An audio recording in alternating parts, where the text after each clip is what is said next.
வணக்கம். சத்யேந்திரா பேசிட்டு இருக்கிறேன். என் சேனல் பேரு சத்யேந்திரா ஃபிலிம் கிரிட்டிக். இதுவரைக்கும் சப்ஸ்கிரைப் பண்ணாதவங்க எல்லாம் தயவுசெய்து சப்ஸ்கிரைப் பண்ணுங்க. உங்க ஃப்ரெண்ட்ஸ்க்கும் சொல்லுங்க, ஃபார்வர்ட் பண்ணுங்க. இன்னைக்கு நாங்க கார்மேனி செல்வம் என்ற படத்தை பற்றி பேசிட்டு இருக்கிறோம். படம் ரொம்ப நல்லா இருக்கு. படம் எக்ஸலண்டா இருக்கு. இந்த படத்துல சமுத்திரகனி, லக்ஷ்மி சந்திரமௌலி இவங்க அசுரன்ல நடிச்சிருந்தாங்க. லக்ஷ்மி சந்திரமௌலி ரெண்டு பேருக்கும் ஈக்குவல் கேரக்டர்ஸ். ரெண்டு பேரும் ரொம்ப நல்லா பண்ணியிருக்காங்க, ரொம்ப நல்லா ஆக்ட் பண்ணியிருக்காங்க. இவங்களுக்கு ஒரு பையன், சமுத்திரகனி லக்ஷ்மிக்கு ஒரு பையன், ஒரு 10 வயசுல ஒரு பையன். சமுத்திரகனி கௌதம் மேனன் வீட்டில் கார் ஓட்டிட்டு டிரைவர். ஆனால் அவங்க ஃப்ரெண்ட்ஷிப் ரொம்ப நல்லா இருக்கு. கௌதம் மேனன் ஒய்ஃப் இவரை ரொம்ப ரொம்ப ஃப்ரெண்ட்லியாக ட்ரீட் பண்ணிட்டு இருப்பா. இப்படியே இருக்கு. லக்ஷ்மி என்ன பண்ணுறாங்கன்ட்டு, சமுத்திரகனி ஒய்ஃபு நிறைய பணம் சேர்த்து வச்சுட்டு இருப்பாங்க. உண்டியில் நிறைய பணம் சேர்த்து வச்சுட்டு இருப்பாங்க. வீடு வாங்கணும்னு ஆசை, இல்லை பையனை நல்லா படிக்க வைக்கணும்னு ஆசை. ஸோ ஒரு 3 உண்டியில் காசு சேர்த்து சேவ் பண்ணிகிட்டே இருப்பாங்க. நம்ம லக்ஷ்மி, நம்ம ஹீரோயின், இட்லி கடையை வச்சுருக்காங்க. சமுத்திரகனி கார் டிரைவராக ஒர்க் பண்ணிட்டுருக்காங்க. கௌதம் வாசுதேவ் மேனன் கிட்டே ஒர்க் பண்ணிட்டு இருப்பாங்க. கௌதம் வாசுதேவ் வந்து டிப்பிக்கல் கேரக்டர். நிறைய படத்தில் வர்ற மாதிரி ஒரு ரிச் இமேஜ், ஒரு கார்ப்பரேட்டில் ஒர்க் பண்ணுற மாதிரி, ஒரு பெரிய டாக்டர் மாதிரி, லைட்டாக வில்லன் மாதிரி. ஸோ அந்த மாதிரி கேரக்டர் தான் பண்ணிட்டு இருந்தாங்க. இதில் ஒரு அர்பன் கேரக்டரு, ஒரு பெரிய பிஸ்னஸ்மேன் மாதிரி கேரக்டர் அவங்க வர்றாங்க. ஆனால் முக்கியமான கேரக்டர். இன்டர்வலுக்கு முன்னாடி ஒரு 20 மினிட்ஸ் வர்றாங்க. கிளைமேக்ஸில் ஒரு 5 மினிட்ஸ் வர்றாங்க. இப்போ சமுத்திரகனிக்கு வீடு கட்டணும்னு ஆசை ஆயிடும். ஸோ அவங்க என்ன பண்ணுறாரு, கௌதம் வாசுதேவன் 1 மந்த் ஊரில் இல்லை. எங்கே போயிட்டு, இவங்க அந்த காரு சமுத்திரகனி கையில் தான் இருக்கு, அவர் காரு. ஸோ கார் டெய்லி எடுத்துகிட்டு வந்துட்டு இருப்பேன். அவனுக்கு ஏதோ தோணுது, அவர் வருது 1 மாதம் வருது, 1 மாதம் ஆகுமேன்ட்டு அந்த காரை டாக்ஸியாக மாற்றிடுறாரு. டாக்ஸியாக மாற்றிட்டு இதில் கொஞ்சம் பணம் சம்பாதிக்கலாம், ஒரு நாளுக்கு ஒரு 2500 ரூபாய் 3000 வருது, அதில் நாங்கள் சேவிங்ஸ் பண்ணலாம், அப்படி எல்லாம் பண்ணிவிட்டு அதை டாக்ஸியாக மாற்றிடுறாரு. அப்படியே போயிட்டுருக்கு. சமுத்திரகனி ட்ராவல் பண்ணுற டாக்ஸியில், ட்ரைவ் பண்ணுற டாக்ஸியில் விதவிதமான கேரக்டர்ஸ் வந்துட்டுருக்கு. படவா கோபி வர்றாங்க, கார்த்திக்ன்ட்டு இங்கிலீஷ் ட்ராமா ஆர்டிஸ்ட்டு, ஒரு 2-3 படத்தில் ஏதோ மெயின் கேரக்டர்லாம் பண்ணியிருக்காங்க. ஸோ கார்த்திக் ஒரு கேரக்டர் வர்றாரு, இன்சூரன்ஸ் மாதிரி. படவா கோபி ஒரு கேரக்டர் வர்றாரு. கோதண்டம் காமெடி ஆக்டர், அவர் ஒரு கேரக்டர் வர்றாரு.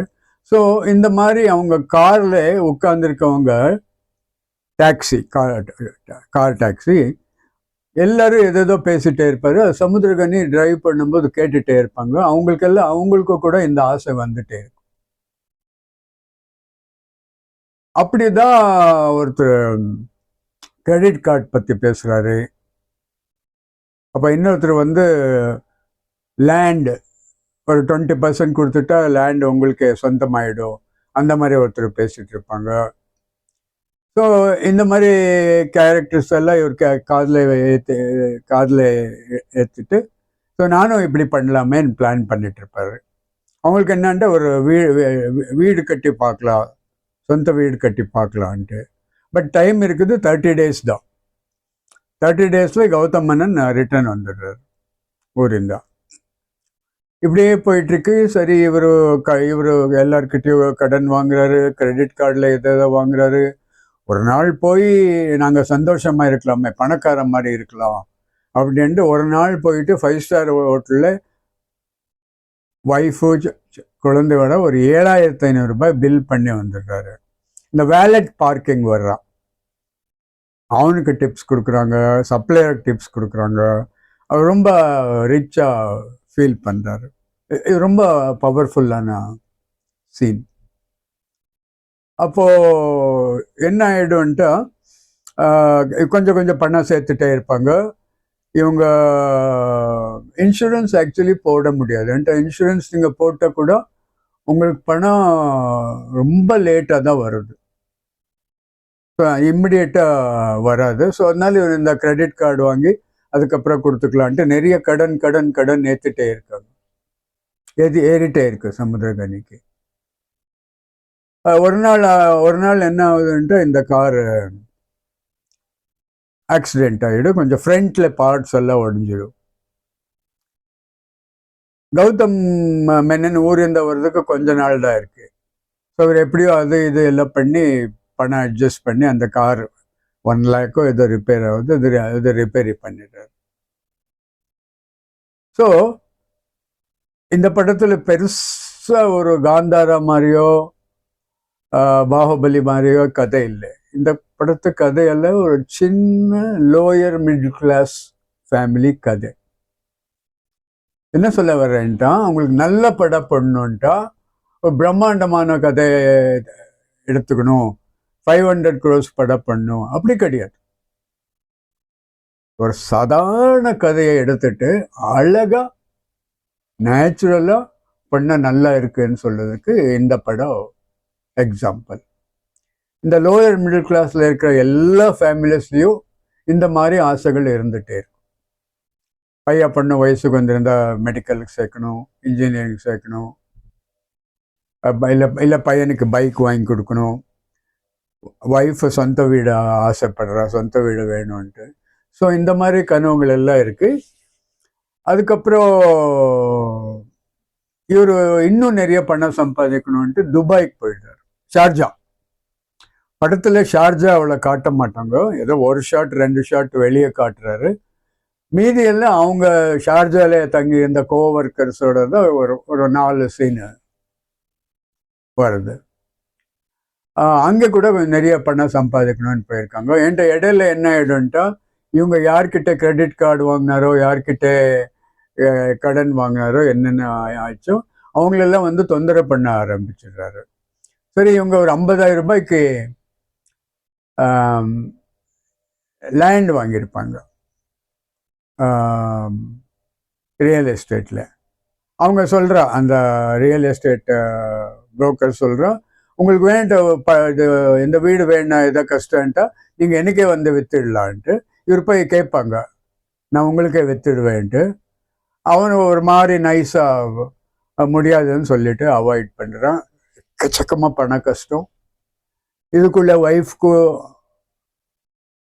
சமுத்திரகனிக்கு என்னென்ன ப்ராப்ளம் நடந்துச்சு, என்னென்ன அண்டர்ஸ்டாண்டிங், என்னென்ன மிஸ் அண்டர்ஸ்டாண்டிங், எப்படி உங்கள் லைஃப் போயிட்டு இருந்ததுன்றது தான் கதை. ரொம்ப ரொம்ப நல்லா பண்ணியிருக்காங்க. சமுத்திரகனி ரொம்ப நல்லா ஆக்ட் பண்ணியிருக்காங்க. எனக்கு தெரிஞ்ச மாதிரி அவங்க லைஃப்ல இது பெஸ்ட் ஃபிலிம். கண்டிப்பாக அவருக்கு நேஷ்னல் அவார்டு டிசர்வ் பண்ணுறாரு. லக்ஷ்மி, சமுத்திரகனி ஒய்ஃப், அவரும் ரொம்ப நல்லா ஆக்ட் பண்ணியிருக்காங்க. அவருக்கு கூட பெஸ்ட் அவார்டு கிடைக்கிற வாய்ப்புகள் நிறையா இருக்குது. இந்த படம் யூத், தாய் கிழவி, அந்த எல்லா படத்தோடு ரொம்ப நல்லா இருக்குது. ஏன்டா நம்ம தாய் கிழவி, யூத் எல்லாம் எங்கேயோ பார்த்த மாதிரி இருக்கே இந்த படம் என்ற ஒரு ஃபீலிங் வரும். இந்த படத்தில் அப்படி வராது. ஒரு சின்ன விஷயத்தை ஒரு சின்ன ஃபேமிலியில், ஒரு லோவர் மிடில் கிளாஸ் ஃபேமிலியில் நடக்கிற கதையாக அழகாக சொல்லியிருக்காங்க. ரொம்ப அழகாக சொல்லியிருக்காங்க. சாங்ஸ் எல்லாம் ரொம்ப நல்லா இருக்கு. கிட்டத்தட்ட ஒரு 5-6 சாங் இருக்குது. எல்லாம் நான்-லிப் தான். நான்-லிப் எல்லாம் கேட்கறதுக்கு ரொம்ப நல்லா இருக்குது. ரீரெக்கார்டிங் ரொம்ப நல்லா இருக்குது. எடிட்டிங், ஃபோட்டோகிராஃபி எல்லாம் ஃபர்ஸ்ட் கிளாஸாக இருக்குது. அபிநயா அவருக்கு கொஞ்சம் ஒரு டிசபிலிட்டி ப்ராப்ளம் இருக்கு. அவர் நிறைய படத்துல நடிச்சிட்டு இருக்காரு. ஐ திங்க் சமுத்திரகனி நாடோடிகள் கூட அவங்க நடிச்சாங்கன்னு நினைக்கிறேன். சமுத்திரகனி படத்துல எல்லாம் அவங்க அப்பப்போ வந்துட்டே இருப்பாங்க. இந்த டைம்ல இது கௌதம் மேனன் ஊர்ல இல்லாத டைம்ல என்ன ஆச்சு அபிநய கேரக்டருக்கு என்ன ஆச்சுன்னு காட்டவே மாட்டாங்க. பட் திடீர்னு முடிச்சிருப்பாங்க. கௌதம் மேனன் 2 நாள் முன்னாடியே ஊர்ல இருந்தா வந்துடுறாரு. இவ எக்ஸாக்டா 30 நாளுக்கு அப்புறம் ஏதோ அவர் கார் எடுத்துட்டு போய் அவருக்கு கொடுத்துடுவா. கொடுத்துட்டு அவர் என்ன சொல்றாரு, நான் மறுபடி ஒய்ஃப் இறந்துட்டா, அபிநயா இறந்துட்டா. அது படத்துல சரியா காட்டல. ஏதோ டைலாக்லேயே சொல்லிட்டாங்க, அவருக்கு ஏதோ ஒரு இது வந்துச்சு, எந்த ஹாஸ்பிட்டலையும் குணப்படுத்த முடியாதுன்னு சொல்லிட்டாங்கன்னு சொல்லிட்டு சும்மா போட்டோ போட்டு வச்சிருப்பாங்க. தவிர அந்த கேரக்டருக்கு ஒரு ஒரு நல்ல எண்டிங்கோ அந்த மாதிரி வரல. அபிநய கூட நான் கொடுத்த ரோல் நல்லா பண்ணியிருக்காங்க. மீதி எல்லாம் ஆக்டர். கார்த்திக் ஒரு 5 மினிட்ஸ் வர்றாங்க, படுவா கோபி ஒரு 15 மினிட்ஸ் வர்றாங்க, அந்த காமெடி ஆக்டர் கோதண்டம் அவர் ஒரு 5 மினிட்ஸ் வர்றாங்க. பட் எல்லா கேரக்டர்ஸும் ரொம்ப நல்லா இருக்கும். இவங்க சின்ன பையன், ஒரு 10 வயசு பையன், அவன் கூட நல்லா பண்ணியிருப்பான், 10 இயர் பாய். ஸோ சமுத்திரகனி ஷார்ஜா இருந்தால் ரிட்டர்ன் வந்துடுறாரு. அவருக்கு குழந்தை ஒய்ஃபு பார்க்கணுன்னு ஆசை ஆகிடும்.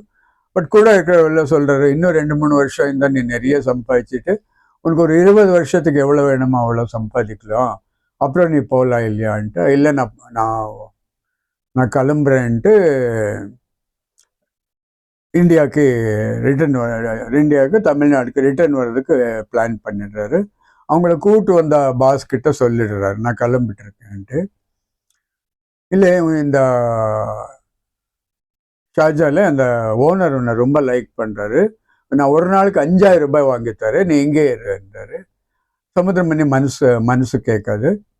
இல்லை நான் கிளம்புறேன்ட்டு ரிட்டர்ன் வந்துடுறாரு. அப்புறம் இவங்க வீட்டு முன்னாடி ஒரு பம்புல மட்டும் ஒரு வீட்டு மாடல் மாதிரி, இவங்க வீடு எப்படி இருக்கணும், ஒரு பம்புல ஒரு வீடு மாதிரி கட்டி அது அப்பப்போ இந்த படத்துல காட்டுட்டே இருப்பாங்க. அது ஒரு நதிக்கரையோ சமுத்திரக்கரையோ தெரியல, அங்கேதான் இருக்கும். கடைசியில இவர் ஊருக்கு வந்துட்டாரு, தமிழ்நாட்டுக்கு வந்துட்டாரு. திடீர்னு எங்க வீட்டுக்கு கௌதம் மேனன் என்ட்ரு ஆகுறாரு. என்ட்ரு ஆகிட்டு ஃப்ளாஷ்பேக் சொல்றாரு, இப்படி என் ஒய்ஃப் எல்லாம் இறந்து போச்சு, இப்படி நான் மறுபடியும் ரிட்டர்ன் போயிடுவேன், நான் வரமாட்டேன், இந்த கார் நீயே வச்சுக்கோன்ட்டு அவங்களுக்கு அந்த கார் கொடுத்துட்றாரு. கார் கொடுத்துட்டு இவன் சொல்றான், வேண்டான்றான். இல்லை நீ வச்சுக்கோ இந்த காரு அப்படின்ட்டு கொஞ்சம் மணியெல்லாம் கொடுத்துட்டு கௌதம் மேனன் கிளம்பிடுறாரு. இதோட படம் முடியுது. படம் என்ன சொல்ல வருதுன்ட்டா, நீங்கள் ரொம்ப பணக்கார ஆகணும்னு தேவையில்லை, ஆனால் உங்கள் ஆசைகளை குறைச்சிக்கணும், ஆசைப்படுறது குறைச்சிக்கணும். நம்ம கெப்பாசிட்டி எவ்வளோ இருக்கோ அதுக்கு தகுந்த மாதிரி தான் ஆசைப்படணுன்ற விஷயங்களை இந்த படம் சொல்ல போகிறது. பட் அப்படி இருக்கும்போது ஒரு கிரெடிட் கார்டு, ஒரு real estate people, insurance people, இந்த மாதிரி பீப்புள் எல்லாம் இந்த லோயர் மிடில் கிளாஸை டெம்ப்ட் பண்ணிட்டே இருப்பாங்க. என்ன ஆசைன்ட்டு சீக்கிரம் பணக்காரர் ஆகிடலான்றது லோயர் மிடில் கிளாஸ்க்கு ஆசை. என்கிட்ட ரொம்ப பணக்காரர் அது யோசனை பண்ண மாட்டான், என்கிட்ட பணம் இருக்கு. ரொம்ப ஏழை அதை பற்றி யோசனை பண்ண மாட்டான், இருக்கிறதுல திருப்தியாக இருப்பான். இந்த மிடில் கிளாஸ் தான் இந்த மாதிரி ஆசைகள் எல்லாம். இவர் actually Samuthirakani family middle class கூட கிடையாது, லோயர் மிடில் கிளாஸ். அவங்க பிகினிங்ல வேலை போகும்போதெல்லாம் சைக்கிளில் போயிட்டு இருப்பாரு, ஒரு சின்ன வீடு. அண்ட் சீன்ஸ், ஸ்க்ரீன் பிளேல ரொம்ப நல்லா இருக்கு, ரொம்ப நல்லா இருக்கு. சவுண்ட் ரெக்கார்டிங், சாங்ஸு நான் லிப், எடிட்டிங் எல்லாம் நல்லா இருக்கு. அப்போ இந்த படத்துல நிறைய ஹியூமர் இருக்கு. ஹியூமர்ன்ட்டா சிச்சுவேஷன் ஹியூமர். டைலாக் சொல்லி சிரிக்க வைக்கிறது அப்படி இல்லாமல் ஒரு சிச்சுவேஷன் ஹியூமர் எல்லாம் ரொம்ப நல்லா இருக்கு. ஃபார் எக்ஸாம்பிள் சமுத்திரகனி போயிட்டு ஃபேமிலியோட 5 ஸ்டார் ஹோட்டலில் போய் சாப்பிட்டு வருது, அந்த மாதிரி விஷயங்கள் எல்லாம் படம் ரொம்ப நல்லா இருக்கு. இந்த படம் யாருன்னா பார்க்கலாம், மிடில் கிளாஸ் பார்க்கலாம், ஃபேமிலிஸ் பார்க்கலாம், ஜென்ஸ் கிட்ஸ் பார்க்கலாம், 2K கிட்ஸ் பார்க்கலாம். வில்லேஜில் எவ்வளோ புரியுதுன்னு தெரியல, ஆனால் அர்பன் சிட்டிஸ் இல்லை யாருன்னா பார்த்து என்ஜாய் பண்ணலாம். படத்தில் நிறைய ட்விஸ்ட் இருக்கு. இது ஒரு நல்ல த்ரில்லர் மாதிரி இருக்கு. அதான் இது ஒரு சோஷியல் த்ரில்லர், ஒரு கோஸ்ட் த்ரில்லரோ ஒரு ஆக்ஷன் த்ரில்லரோ அப்படி இல்லாமல் நிறைய அழகான ட்விஸ்ட் எல்லாம் வந்துட்டே இருக்கு. அதில் நிறைய ஹியூமர் இருக்கு. நடித்தவங்களெல்லாம் ரொம்ப நல்லா ஆக்ட் பண்ணியிருக்காங்க, ரொம்ப நல்லா ஆக்ட் பண்ணியிருக்காங்க. படத்தில் நிறைய இடத்துல கண்ணில் தண்ணி வர மாதிரி சீன்ஸ் நிறைய இருக்கு. அட்லீஸ்ட் இந்த படம் பார்த்தவா ஒரு 2 இடத்துல அழகே வரலன்ட்டா நம்ப முடியாது. அந்த அளவுக்கு படம் ரொம்ப பவர்ஃபுல்லாக இருக்கு, ரொம்ப டச்சிங்காக இருக்கு. ரொம்ப டச்சிங்கான சீன் நிறைய இடத்துல இருக்கு. ரொம்ப பவர்ஃபுல் சீன் பில்டப். ஸோ டைரக்டருக்கு ரொம்ப தேங்க்ஸ், ரொம்ப நல்லா பண்ணியிருக்காங்க. இந்த படம் யூத், தாய் கேள்வி, இந்த 2 படத்தோட நல்ல போகிற மாதிரி எனக்கு தோணுது. நல்ல பப்ளிசிட்டி பண்ணி நல்ல மார்க்கெட்டிங் பண்ணால் இந்த படம் ரொம்ப ஃப்ரெஷ்ஷாக இருக்கு. இது இருக்கும். அதுக்கப்புறம் ஒருவேளை இந்த படம் அவங்க ஏதான யூரோப்பியன் அமெரிக்கன் ஃபிலிமில் எடுத்திருந்தால் எனக்கு தெரியாது, அது நமக்கு போக போக தெரியும். பட் அப்படி இருந்தாலும் கூட இந்த படம் ரொம்ப நல்ல யாருன்னா ரசிக்கிற மாதிரி இருக்கு, அழ வைக்குது. நீங்கள் எவ்வளோ பெரிய ஒரு கல் இதையான கூட உங்களை ஒரு 3-4 இடத்துல பயங்கர அழ வைக்குது. ரொம்ப டச்சிங்காக இருக்குது ஃபிலிம். தயவுசெய்து பாருங்கள், படம் நல்லா ஓடட்டும். ராம் சக்ரி டைரக்டருக்கு நிறைய படங்கள் வரட்டும். ரொம்ப சந்தோஷம். தேங்க்யூ. சத்யேந்திரா பேசிகிட்டு இருக்கேன். என் சேனல் பேர் சத்யேந்திரா ஃபிலிம் கிரிட்டிக். தயவுசெய்து சப்ஸ்கிரைப் பண்ணுங்கள், தயவுசெய்து ஃபார்வர்ட் பண்ணுங்கள். ரொம்ப நன்றி. தேங்க்யூ. அது கொஞ்ச நாள் விட்டுடலாம்.